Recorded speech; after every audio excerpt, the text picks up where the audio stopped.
안녕하세요. 그동안 영상이 조금 뜸했습니다. 최근에 조금 힘든 일을 겪어서 그 일을 계기로 오랜만에 스스로를 돌아보는 시간을 가졌어요. 힘든 시간은 늘 예고 없이 찾아오는 것 같습니다. 지나고 보면 그 힘듦의 원인은 보통 내가 그토록 원하던 대상으로부터 오더라고요. 내가 너무 움켜쥐고 있던 그 무언가가 문제였던 적이 많았어요. 그걸 우린 집착이라고 부르죠. 집착하지 마. 이렇게 쉽게 얘기하지만 그러긴 정말 쉽지 않죠. 집착을 어떻게 하면 내려놓을 수 있을까? 그건 과연 가능할까? 이번 영상에서는 집착에 관련된 내용을 저의 경험을 바탕으로 이야기를 나누고 싶어서, 그리고 혹시 지금 힘든 시간을 지나고 있는 분들께 작게나마 도움이 되었으면 하는 마음으로 만들게 되었습니다. 끝까지 시청하신다면 집착을 조금 다른 관점으로 보실 수 있을 겁니다. 그럼 영상 시작해 볼게요. 힘든 시간은 언제나 갑작스럽게 찾아옵니다. 그런데 그 시점을 돌아보면 늘 집착이라는 감정이 먼저였던 것 같아요. 이건 꼭 돼야 돼. 이걸 못하면 안 돼. 라는 압박 속에서 마음이 점점 조급해졌고, 그 조급함이 모든 걸 어긋나게 만들었던 것 같습니다. 그 집착은 어디에서부터 시작됐을까를 생각해 봤거든요. 여러 영상, 여러 글을 보면서 느낀 건 집착은 잘못된 믿음과 과거의 상처로부터 온다고 하더라고요. 돌아보니 그런 것 같았어요. 저는 어릴 때부터 늘 돈에 대한 걱정을 많이 했어요. 돈 때문에 알게 모르게 상처를 받았거든요. 그러다 보니 성공해야 살아남는다라는 믿음이 무의식 속에 자리를 잡았던 것 같습니다. 사실 그건 제가 만들어낸 믿음이었어요. 지금 생각해보면 잘못된 믿음이었죠. 누구도 저에게 너는 성공하지 않으면 쓸모없어 라고 말한 적이 없는데, 제가 상처받은 어린 제 자신에게 그렇게 말하고 있었더라고요. 이 사실이 너무 마음이 아팠어요. 상처받은 어린 시절에 저에게 너무 미안했고, 그래서 너무 많이 울었습니다. 제 경험으로 미뤄보았을 때 집착한다고 무언가를 이룬 적은 단 한 번도 없는 것 같아요. 편입 시절로 돌아가 보면 처음에는 그냥 영어가 필요할 것 같아서 가벼운 마음으로 시작했어요. 그냥 하다 보니 재밌어서 편입이란 걸 알게 되고, 그래서 편입을 준비하게 되었죠. 아는 게 점점 늘다 보니 목표가 생겼고 집착을 하게 되더라고요. 목표가 생기니 더 열심히 하게 되고, 열심히 하게 되다 보니 목표가 점점 커졌죠. 그러면서 편입 기간이 힘들었던 것 같아요. 입시를 준비하다 보면 다들 큰 꿈을 그리잖아요. 서울대, 고려대, 연세대, 이런 인서울권 학교들을 꿈꾸잖아요. 저도 그랬습니다. 그런데 이 목표들도 사실 제가 진짜 원한 것인가? 돌이켜 봤을 때 목표로 삼은 이유가 순수하지 않았던 것 같아요. 그냥 다들 우아, 우아 하니까 저에게도 동경의 대상이었으니 저도 그냥 따라서 간 것 같아요. 다들 대기업에 들어가고 싶어 하는 것처럼요. 아무튼 저는 가르치는 걸 좋아했고, 강사로서 꿈을 키우기 위해 대학이 좋아야 한다고 선생님과 상의 후에 고려대 한문학과를 목표로 편입을 시작했어요. 고려대 편입을 준비하면서 저에게 정말 큰 집착이 생겼어요. 그런데 돌이켜보면 제가 정말 고려대 한문학과에 갔으면 행복했을까요? 아니에요. 전혀 아니에요. 공부하는 내내 힘들었고 제가 진심으로 원하는 길도 아니었던 거죠. 그런데도 저는 그 목표를 쫓아야만 한다고 믿고 있었어요.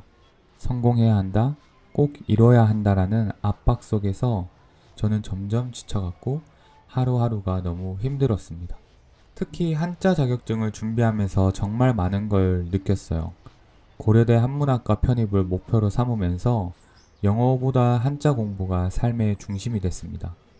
한문이 실기시험이었기 때문에 한자 자격증을 준비하기 시작했어요. 그런데 처음엔 3급, 그 다음엔 2급, 단계별로 하나씩 도전했지만 순탄하진 않았어요. 떨어지고 다시 도전하고 또 떨어지고, 시간은 가는데 마음은 급해지죠. 영어 공부도 많이 못했는데. 1급 시험은 상공회의서에서 봤는데 무려 3번인가 4번인가 떨어졌는 걸로 기억해요. 3급부터 1급까지 1년에 한자 시험만 거의 10번을 넘게 떨어진 것 같아요. 한자만 보면 정말 지긋지긋할 정도였죠. 마지막엔 정말 진짜 이제 포기 상태였어요. 아, 모르겠다. 떨어지면 말지라는 마음으로 시험을 받고 신기하게도 그때 붙었습니다. 그때는 몰랐는데 지금에서야 알게 되었어요. 아, 내려놓을 때 일이 풀리기 시작하는구나. 편입 영어 시험도 마찬가지였어요. 한자에 너무 매달리다 보니 영어 공부는 거의 못했어요. 그렇게 편입 시험 시기가 다가왔고 고려대 한문학과는 당연히 지원도 못했습니다.